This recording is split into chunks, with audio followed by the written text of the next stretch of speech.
Assalamualaikum warahmatullahi wabarakatuh. Bismillahirrahmanirrahim. Hari ini kita melanjutkan pembelajaran mabhati fikih.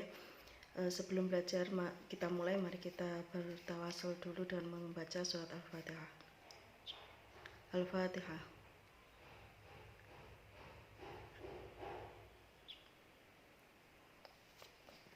Baik, kita mulai, kita lanjutkan pembacaan. Bismillahirrahmanirrahim. Al-Ghuslu. Sekarang kita masuk pada bab membersihkan atau mensucikan hadas yang besar. Kemarin kita sudah membahas mensucikan hadas yang kecil.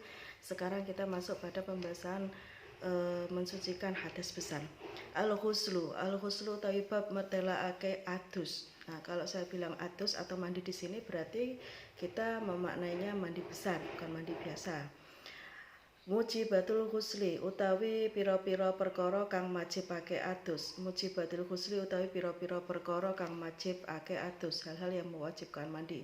Al awwalu utawi kang awal iku al janabatu janabat liqaulihi ta'ala krana dawuh Allah ta'ala wa in kuntum junuban fatahharu wa in kuntum lamun ana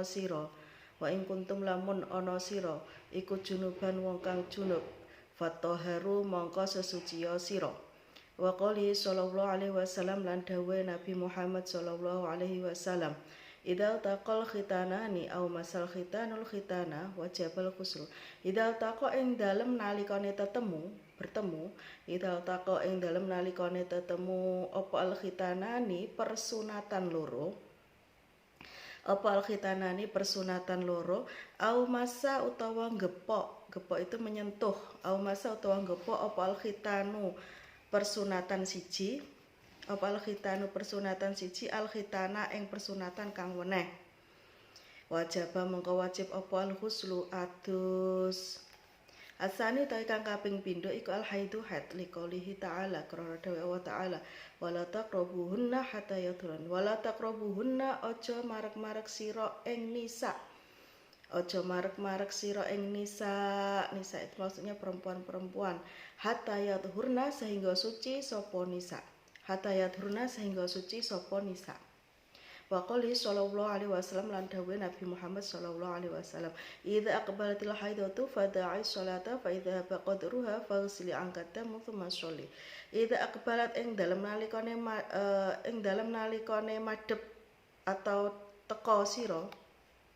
Idza dalem nalikane madhep utawa teka sapa al haidatu wong kang haid, wadon kang haid.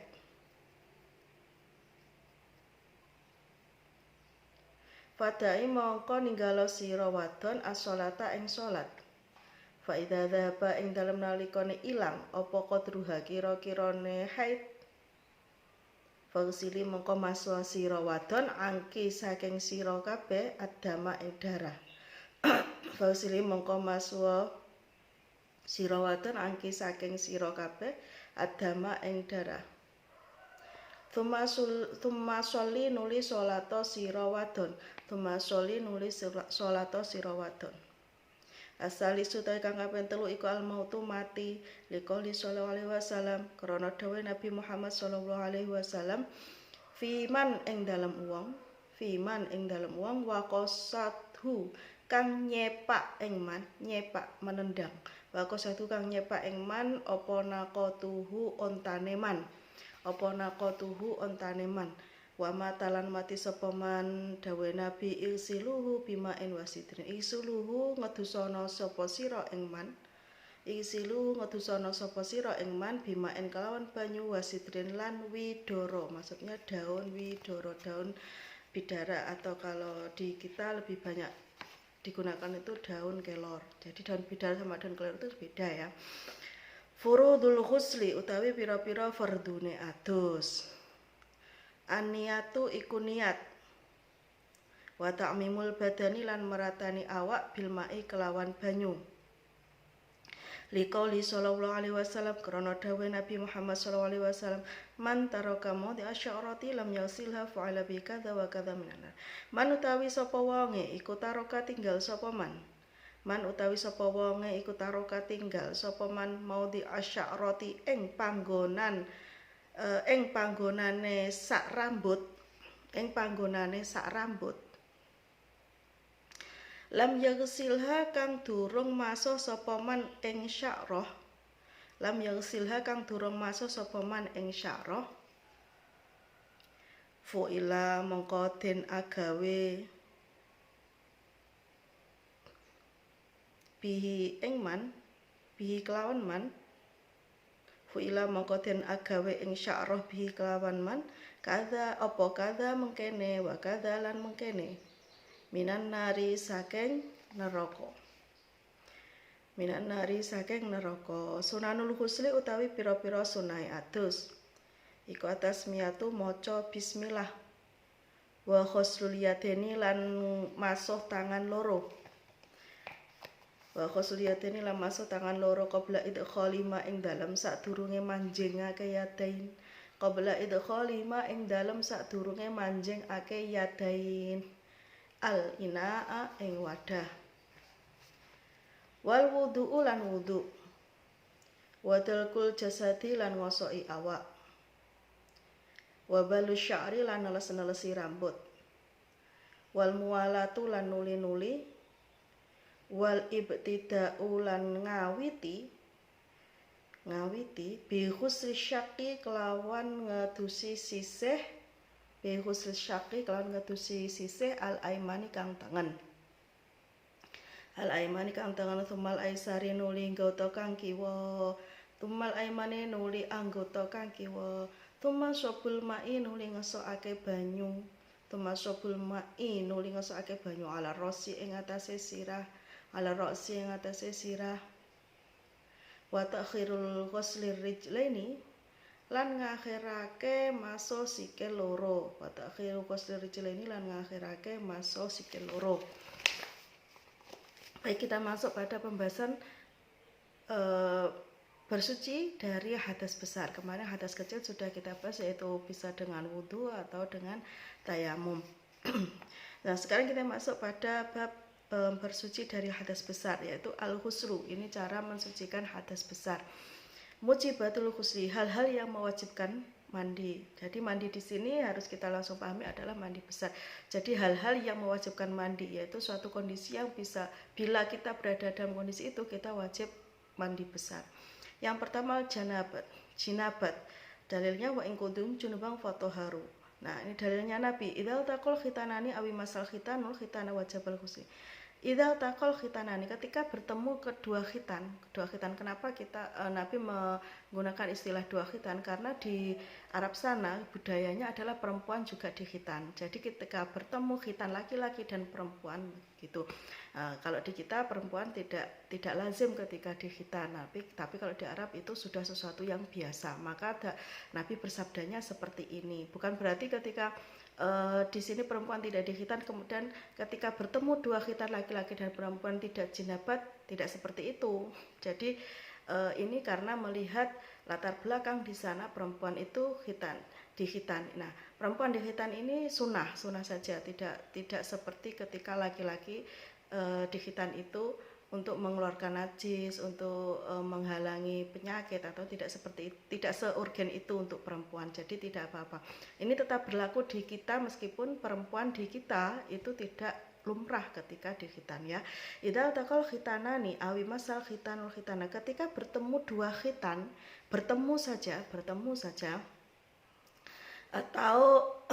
atau bersentuhan. Nah, bersentuhan, intinya ada kontak antara khitanani, dua khitan ini, wajib al-ghusl, maka wajib mandi. Dengan kata lain, ketika ada dua khitan bertemu dengan kondisi apapun, baik itu bertemu hanya bersentuhan atau kemudian ada kontak di situ, maka wajib mandi. Dengan kata lain, itu sudah mengakibatkan jinabat, itu ya.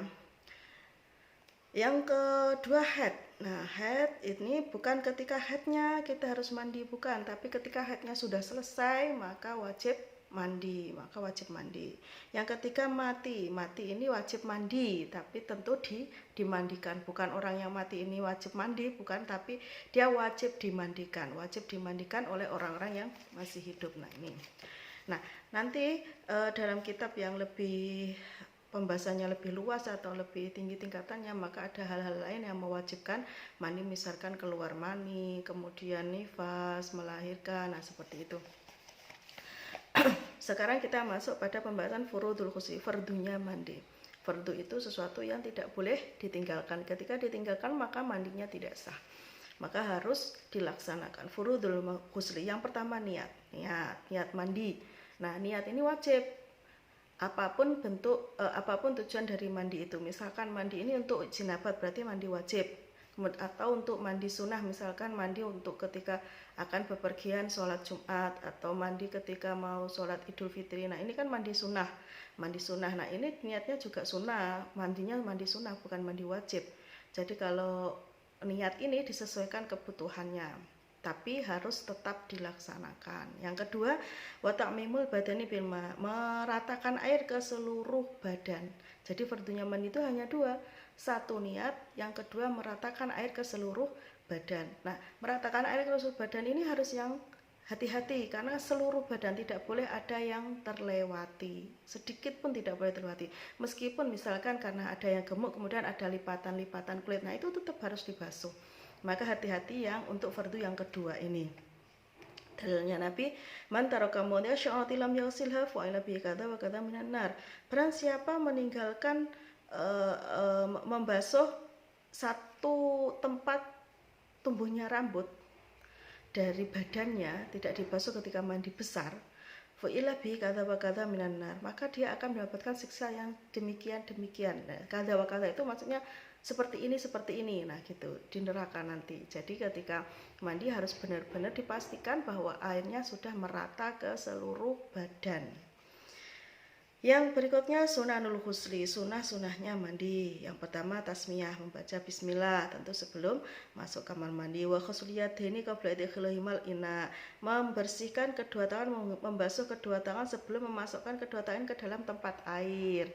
Nah, siapa tahu di situ ada kotoran, nanti kotorannya kalau masuk ke tempat air bisa mengakibatkan air itu menjadi najis, maka dibasuh dulu di luar tempat air, di luar bak mandinya, dibasuh dulu kedua tangannya itu sunnah ya. Wal wudu, lah ini wudu disunahkan wudu sebelum mandi. Tentu niat wudunya bukan lirafil hadasil asghari, tapi karena untuk kesunahan mandi, li sunnatil ghusli. Jadi sebelum mandi disunahkan wudu dulu. Wa talqul jasati, ngosoki awak, menggosok badannya, digosok, dibersihkan gitu ya. Babal sya'ri, neles-nelesi rambut, membasahi rambut sebelum mandi biar nanti ketika mandi mudah air untuk mengalir ke rambut tersebut. Wal mualatu, nuli-nuli itu berturut-turut, artinya tidak sambil mengerjakan pekerjaan lain. Jadi setelah niat langsung mandi, meratakan seluruh air, diselesaikan mandinya, baru melakukan hal-hal lain. Jadi bukan di tengah mandi kemudian melakukan hal lain kemudian diteruskan mandinya, bukan seperti itu. Itu sunahnya mandi itu mualah, nuli-nuli, berturut-turut, cepat diselesaikan mandinya baru mengerjakan hal yang lain. Wa ibtida'u bi ghusli syaqil aimani tsummal aisari. Nah, ini sunahnya ketika mandi diawali dengan membasuh tubuh bagian kanan dulu dibasuh, kemudian tumal aisari, kemudian yang kiri, tumasobul ma'i ala roksi, kemudian kepala, mengguyurkan air ke kepala. Ta'khiru ghusli rijlin, dan yang paling terakhir yaitu membasuh kedua kaki. Nah, ini sunahnya seperti itu. Jadi tubuh bagian kanan dulu, kemudian kiri, kepala, kemudian kaki. Nah, ini sunnah. Jadi boleh digunakan, sangat baik dilaksanakan, boleh juga tidak dilaksanakan. Nah, misalkan mandinya di kolam renang atau kolam apa, ya nggak perlu pakai seperti ini ya kan. Kalau kolam renang kita harus pakai sunnah yang kanan dulu, kiri, kepala, kemudian kaki, kan malah kesulitan. Atau mandinya yang di sungai, nah ini boleh tidak digunakan. Namanya sunnah itu boleh digunakan, boleh tidak, tapi alangkah baiknya digunakan. Baik, untuk untuk bab mandi ini pembahasan untuk fikih yang sangat dasar sekali. Nanti kalau ingin tahu hal-hal yang lebih terperinci bisa di kitab-kitab lain yang lebih besar atau lebih tinggi. Baik, sampai di sini dulu. Terima kasih dan mohon maaf. Assalamualaikum warahmatullahi wabarakatuh.